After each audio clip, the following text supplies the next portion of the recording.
बिस्मिल्लाहिर्रहमानिर्रहीम, अस्सलाम वालेकुम। This is Abdul Rahman. Welcome to my YouTube channel. तो जी व्यूअर्स, नए दिन के साथ नए ब्लॉग का आगाज़ करते हैं। तो आज का जो हमारा टॉपिक है वो बहुत इंपॉर्टेंट टॉपिक होने जा रहा है। जो हमारी पिछली वीडियो गई थी, बहुत से लोगों ने पसंद की थी कि things you need to know before opening a cattle farm. तो वो बहुत से लोगों ने पसंद की थी वो वीडियो। तो उसी को देखते हुए बहुत से लोगों के मैसेजेस भी है कि भाई हम भी जो है ना स्टार्ट करना चाह रहे हैं। टॉपिक ये है कि common mistakes new cattle farmers make. जो भी मिस्टेक्स हैं जो न्यू कैटल फार्मर्स करते हैं इस फील्ड में एंटर होने के बाद, वो मैं आपको बता दूंगा। मेन 4 पॉइंट्स है, वीडियो एंड तक देखिएगा अगर आप बिगनर हैं या आप प्रो हैं। जो चौथा पॉइंट है वो बहुत इंपॉर्टेंट पॉइंट है, और वो आपने अगर इस फील्ड में अप्लाई कर लिया ना तो इंशाल्लाह आपके चांसेस हैं इंशाल्लाह कि आप इस फील्ड में अच्छे प्रॉफिटेबल वे में काम करेंगे और इस फील्ड में कामयाब रहेंगे। तो वीडियो को एंड तक देखिएगा।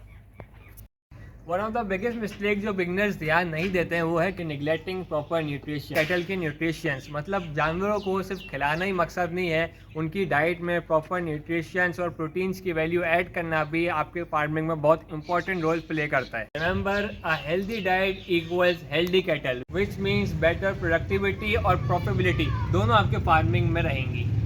दूसरी मिस्टेक जो अमूमन फार्मर्स करते हैं वो ये है कि इग्नोरिंग रेगुलर वेटनरी केयर। मतलब ये है कि आप रोज़ाना के बुनियाद पर अपने जानवरों को जो है वो ऑब्जर्व करें, चेकअप करें। देखें, जानदार चीज़ है और इसमें जैसे इंसानों में बीमारियां आती रहती हैं, बिल्कुल इंसान जो है वो रात को सोता है, सुबह उसको अचानक से फीवर आ जाता है, वैसे ही जानवरों में भी है, अचानक से इनको बीमारियाँ जो है ना वो अफेक्ट करती हैं। तो इससे बचने के लिए आप अपने जानवरों को वैक्सीनेशन वगैरह पूरी प्रॉपर करें।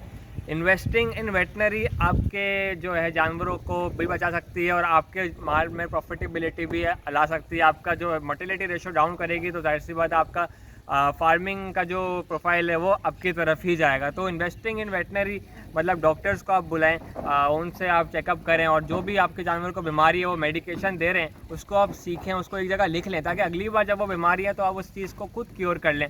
इससे आप क्या होगा कि आहिस्ता आहिस्ता आप खुद ही सारी चीज़ों को टैकल करना सीख जाएंगे। इन्वेस्टिंग इन वेटनरी का मेन मकसद ये भी है कि वेट को बाकायदा तौर पर आप विजिट पर रखें, बुलाया जाए। इन्वेस्टिंग इन वेटनरी मतलब कि वेट को आप एक पे करें, वो आपकी इन्वेस्टमेंट का हिस्सा हो शुरू में, ताकि आप उनसे सीखें। और तीसरी चीज़ जो फार्मर्स ज़्यादातर मिस्टेक करते हैं वो ये है नेग्लेक्टिंग इंफ्रास्ट्रक्चर एंड क्लीनिंग। ये पॉइंट शायद आप लोग को भी अभी इतना अडॉप्ट नहीं कर रहा हो, लेकिन ट्रस्ट में ये चीज़ फार्मिंग में बहुत एक अहम रोल प्ले करती है। नेग्लेक्टिंग इंफ्रास्ट्रक्चर मीन्स कि भाई आपने अपने जानवरों को ना प्रॉपर स्पेस देनी है। सबसे अहम बात जो कि काउज़ में आती है, काउज़ को एक प्रॉपर एरिया रिक्वायर्ड होता है 250 से 350 स्क्वायर फीट्स का वेट के हिसाब से। तो ये आपने प्रॉपर एक चीज़ का ख्याल रखना है। अपने फार्म को बिल्कुल कंजस्टेड कर देना, बिल्कुल भर देना एक बहुत बड़ी वजह बन सकती है डिज़ास्टर की। दिखने में तो वो अच्छा होगा, लेकिन डिज़ास्टर की वजह इससे बनेगी कि भाई आपकी सॉइल को वो एक तो ख़राब करेगी।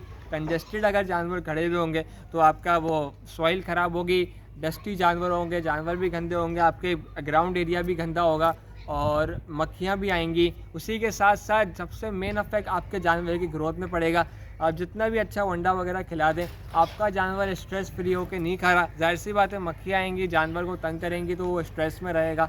चारा उस हिसाब से नहीं खाएगा, उस लपक से नहीं खाएगा जो उसको अंदर जाके अफेक्ट करे उसकी ग्रोथ में। तो आपके जानवर के ग्रोथ में भी अफेक्ट आएगा। आपका जानवर खा तो रहा होगा, वेट भी गेन कर रहा होगा, मगर जहाँ उसको 20 किलो महीने में उठाना चाहिए वहाँ वो 15 किलो उठा रहा होगा।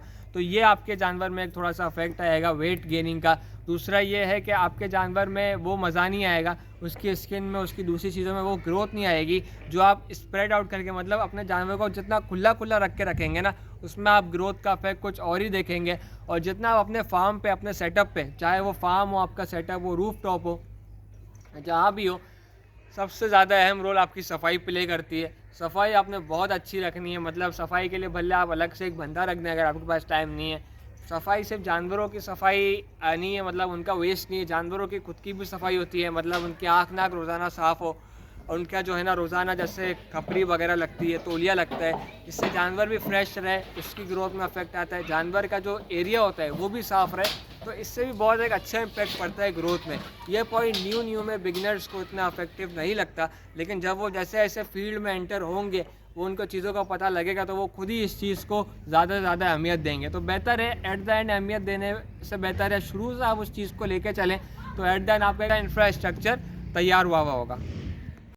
चौथा पॉइंट जिसके लिए मैंने कहा था कि भाई वीडियो को एंड तक देखिएगा, बहुत अहम पॉइंट है, last but not the least जो पॉइंट होने जा रहा है वो ये है कि भाई कॉम्पिटिटिव प्राइसेस। इसका मतलब ये है कि भाई आपने अपना जानवर जो है ना वो जैसे मैंने पहले भी कहा है कि भाई इस फील्ड में बेसिक जो है ना वो आपकी ट्रेडिंग है, मतलब सेल परचेज है। सेल परचेज में आप जब तक कामयाब नहीं हो पाएंगे जब तक आपकी परचेजिंग पावर अच्छी नहीं होगी और सेलिंग पावर अच्छी नहीं होगी। इसका मतलब ये है कि भाई परचेजिंग पावर सबसे पहले आपने स्ट्रॉन्ग करनी है। आपको क्वालिटी का पता होना चाहिए, कौन सी क्वालिटी कौन सी प्राइस में सही है वो आपको पता होनी चाहिए, उस कीमत में आपने बाय करनी है। और क्लाइंट को भी आपने ना कम से कम कीमत में देनी है। मतलब अगर मार्केट 6 की है ना तो आपने 4 में लेके 5 में देनी है, ताकि 2 पैसे क्लाइंट को भी बच सके, भले वो सेल करे या वो कुर्बानी के लिए रखे, वो उसका मतलब है। लेकिन एट द एंड जब वो जानवर उसको आप दें तो वो प्रॉफिट में रहें, या आप पलाई सर्विस में काम करें तो भी आपने अपने रेट्स जो है ना कम से कम रखने, मतलब अपना प्रॉफिट मार्जिन कम से कम रखना है।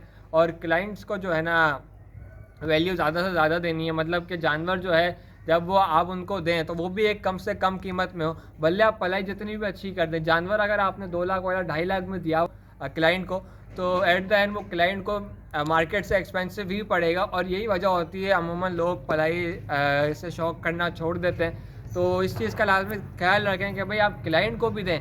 क्लाइंट अगर आपके ऊपर 100% रिलाई होता है तो ये आपकी ज़िम्मेदारी है कि आप क्लाइंट को अच्छे से अच्छा जानवर कम से कम प्राइसेस में दें और अच्छे से अच्छी उसमें पढ़ाई करें। पढ़ाई की पैकेजेस भी आपको नॉमिनल होने चाहिए। एट द एंड जब वो जानवर क्लाइंट को पड़े, जब वो ईद में उस जानवर को देखे तो उस जानवर की वैल्यू या तो मार्केट जितनी ही हो या मार्केट से 10 से 20,000 30,000 रुपये कम हो। तो यही एक चीज़ होगी जो क्लाइंट को अपने शौक में इजाफा करने के लिए मज़ीद आगे बढ़ाएगी और आपके साथ भी क्लाइंट को एक एडिशनल वैल्यू ऐड करेगी।